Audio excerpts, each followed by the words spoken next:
Members, we have one final testifier joining us online. I would like to introduce Mr. Antonio Romanucci, an attorney representing the family of Renee Good. Mr. Romanucci, if you would please introduce yourself for the record and then present your testimony. Thank you, Senator members and all members of the community. My name is Antonio Romanucci, and I am one of the attorneys representing the family of Renee Good. It is also with deep honor that I am before this committee because my mother is an immigrant. My father is a U.S. veteran. And like many people speaking before this committee, I am proud to be an American.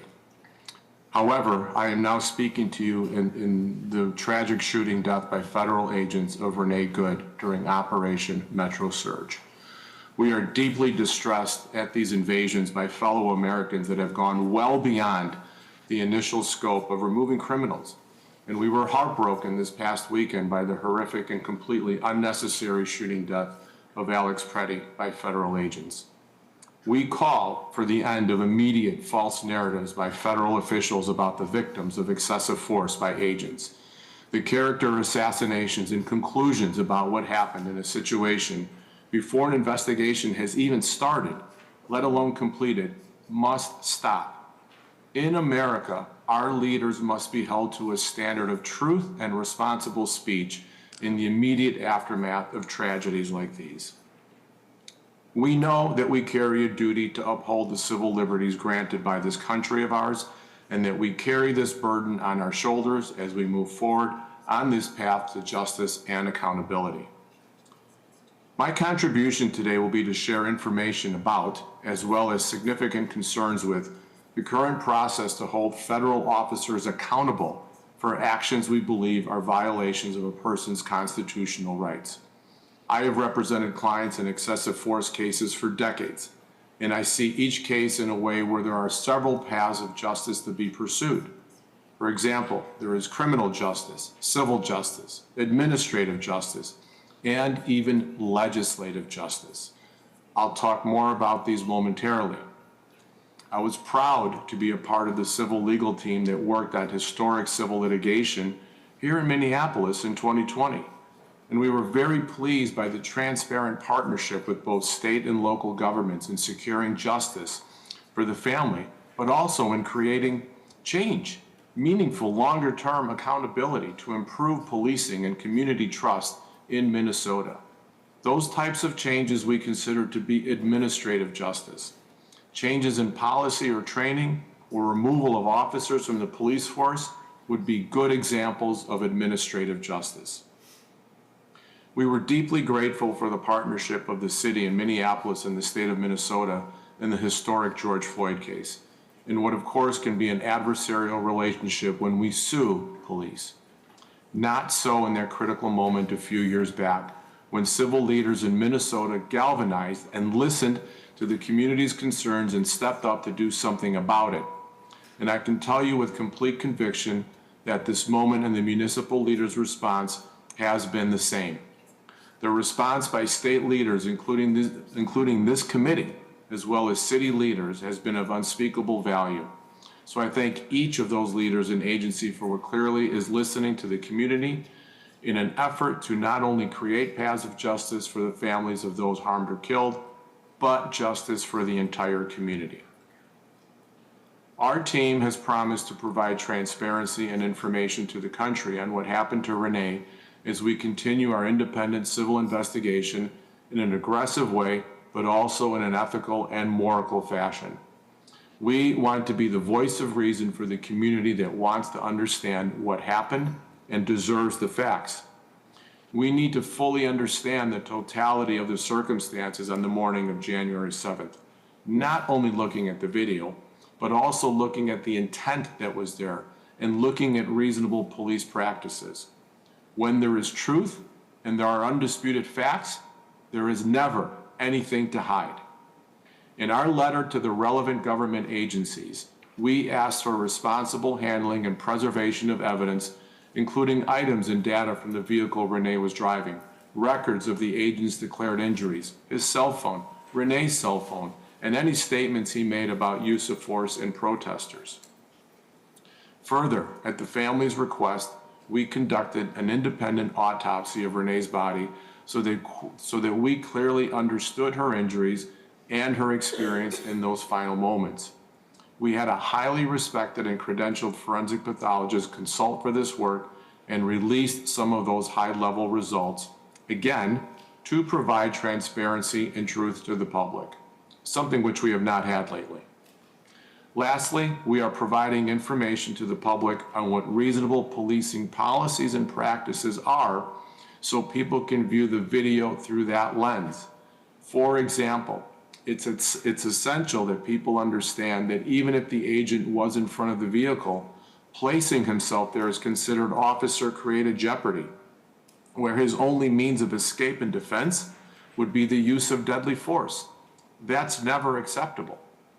The legal system includes a mechanism by which individuals can bring a civil legal action, say that again, a civil legal action against the municipal, county, or state entity for the conduct of its officers and against the officers individually for their actions.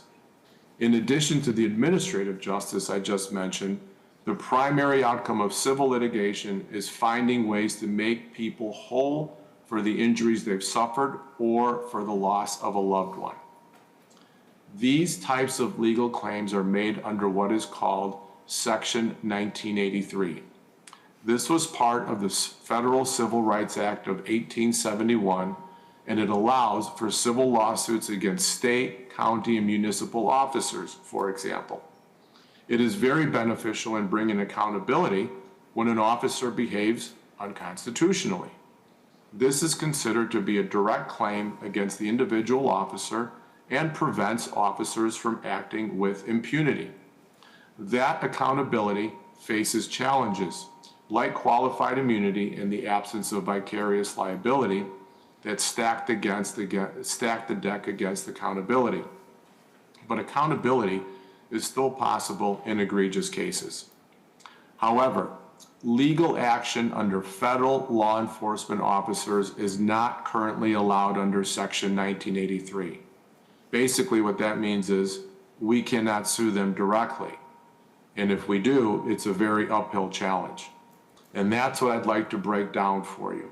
But when I'm done, I'll try and give you some hope on how that challenge could be eased.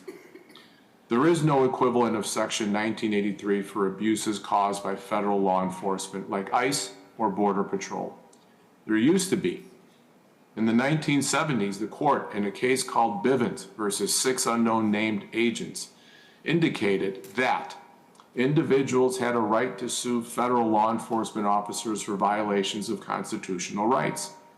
But then, starting in 1980, the Supreme Court slowly and then quickly started walking back Bivens, and today it is almost non-existent. Bivens represents an intuitive proposition. It should not require the permission of the federal government to sue the federal government under a constitution that is designed to constrain the government's power. If the government must give you permission to seek accountability for violation of rights secured by the Constitution, then your constitutional rights are just words on a paper. Rights are not rights without remedies. Now, the government might point to an alternative method of justice, and that's known as the Federal Tort Claims Act, or the FTCA. But the FTCA stacks the deck against accountability even more. It requires you to file a claim with the government agency that has harmed you and then wait up to 6 months to seek accountability in the courts for you to even sue them. And then the law has broad discretionary function exception and denies plaintiffs the right to a jury. These cases are heard by judges. They're bench trials. And even then, the FTCA permits individuals to sue the United States for state law torts that it does not provide accountability against the individual officers who commit misconduct. These FTCA claims are not brought against the officers.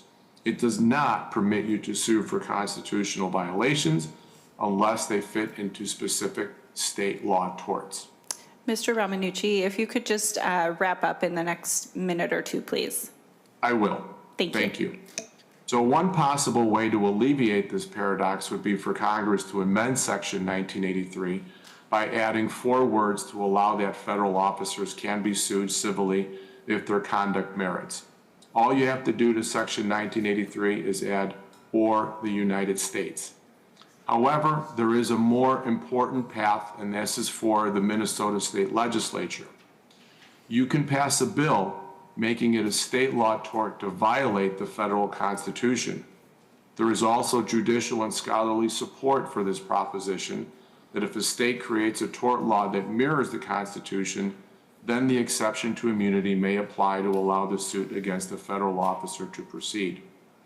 I can tell you that in December, Illinois did something similar, signing into law House Bill 1312, which created a path to sue federal officers for violations of the Illinois Constitution, which very closely reflects the United States Constitution. And that's how the Minnesota legislature can cure this path in suing individual officers directly for their wrongdoings by making an amendment or adding a law of this nature. Thank you again for this committee's commitment to the truth and to American values and, of course, the Constitution. Thank you very much for your testimony today.